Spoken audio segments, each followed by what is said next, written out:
अयोध्या के रानोपाले स्थित आवास पर शहीद सीआरपीएफ जवान राजकुमार यादव की प्रतिमा का अनावरण किया गया। कार्यक्रम में सीआरपीएफ के आईजी अनिल कुमार मुख्य अतिथि के रूप में उपस्थित रहे। शहीद राजकुमार यादव 3 अप्रैल 2021 को नक्सलियों से मुठभेड़ के दौरान वीरगति को प्राप्त हुए थे। शुक्रवार को उनकी 5वीं पुण्यतिथि पर सीआरपीएफ जवानों व स्थानीय लोगों ने उन्हें भावभीनी श्रद्धांजलि अर्पित की। प्रतिमा पर पुष्प चढ़ाकर शहीद को नमन किया। वहीं आईजी अनिल कुमार ने कहा, यह क्षण बेहद भावुक है। शहीद राजकुमार यादव की बलिदान देश हमेशा याद रखेगा।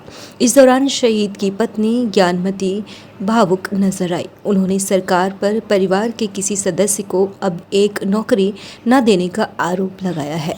श्रद्धांजलि कार्यक्रम में समाजवादी पार्टी के नेता पवन पांडे भी पहुंचे। वहीं बड़ी संख्या में स्थानीय लोग और सीआरपीएफ के जवान कार्यक्रम में मौजूद रहे। आज का दिन हमारे लिए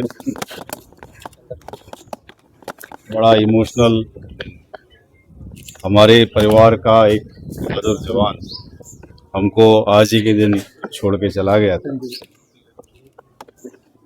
माननीय गृह मंत्री जी ने भी संसद में घोषणा की 31 मार्च 2026 को पूरा भारत नक्सल मुक्त हो गया है और इस नक्सलवाद के खिलाफ जो लड़ाई हुई उसमें सीआरपीएफ का बलिदान ताउम्र पूरा देश याद रखेगा।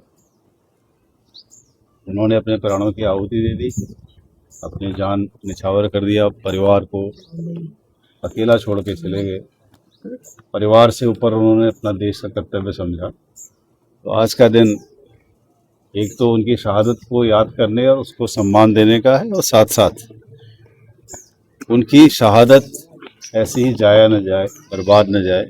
हम अपने राष्ट्र में ऐसा कोई काम न करें जिससे कि जिस राष्ट्र को बनाने की कल्पना हमारे नेताओं ने नेतृत्व ने की थी उसी राह पर चले आगे। और उन्होंने तो अपना जीवन दे दिया, अपना सब कुछ त्याग दिया।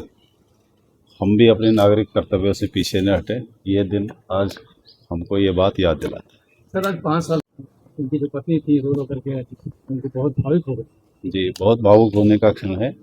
मेरे खुद अपने सर्विस कार्यकाल में लगभग 34-35 साल की सेवा काल में ऐसे बड़े दुर्भाग्यपूर्ण समय आते हैं जहाँ पर हमको अपने परिवार के किसी सदस्य को खोना हो पड़ता है। कई बार लड़ाई के मैदान में हमारे साथ साथ मेरे बगल का ही जवान गोली लगने से जान दे दिया। कई बार उन शहीदों के शरीर को हमने कंधा दिया। कई बार उनके अंतिम संस्कार में हम लोग शामिल हुए। तो ये हमारे एक बहुत बड़े परिवार का, हमारे पूरे परिवार की बहुत बड़ी क्षति है। 2200 से ज़्यादा सीआरपीएफ के जवानों और अधिकारियों ने इस देश की एकता को बनाए रखने के लिए अपनी जान की आहुति दे दी। वो हमारे लिए तो भावुक करने का क्षण है ही, साथ साथ लेकिन हमारे लिए शक्ति भी प्रदान करता है हमारा ये बलिदान।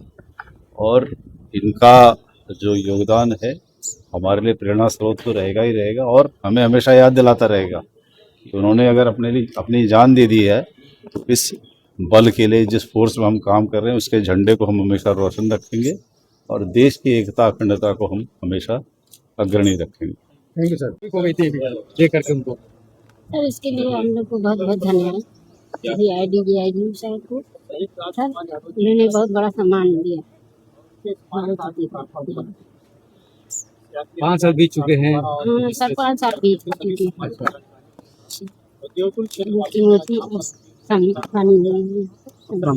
क्या नाम आपका है? ज्ञानमती। स्वर्गीय शहीद राजकुमार यादव जी की आज स्मारक का लोकार्पण हुआ है, मूर्ति का अनावरण हुआ है। हम इनके चरणों में अपनी सच्ची श्रद्धांजलि अर्पित करते हैं, इनकी शहादत को नमन और प्रणाम करते हैं। आज जो हमारा देश, हम सारे लोग खुली हवा में सांस ले रहे हैं, वो कहीं न कहीं इन्हीं क्रांतिकारियों, इन्हीं शहीदों के परिणाम स्वरूप है। हम इनके चरणों में अपनी श्रद्धांजलि अपनी पार्टी की तरफ से अर्पित करते हैं और ये विश्वास दिलाना चाहते हैं कि इस परिवार को जब भी कभी किसी भी तरह की जरूरत पड़ेगी तो हम एक बेटे और भाई के रूप में इस परिवार के साथ खड़े दिखाई पड़ेंगे।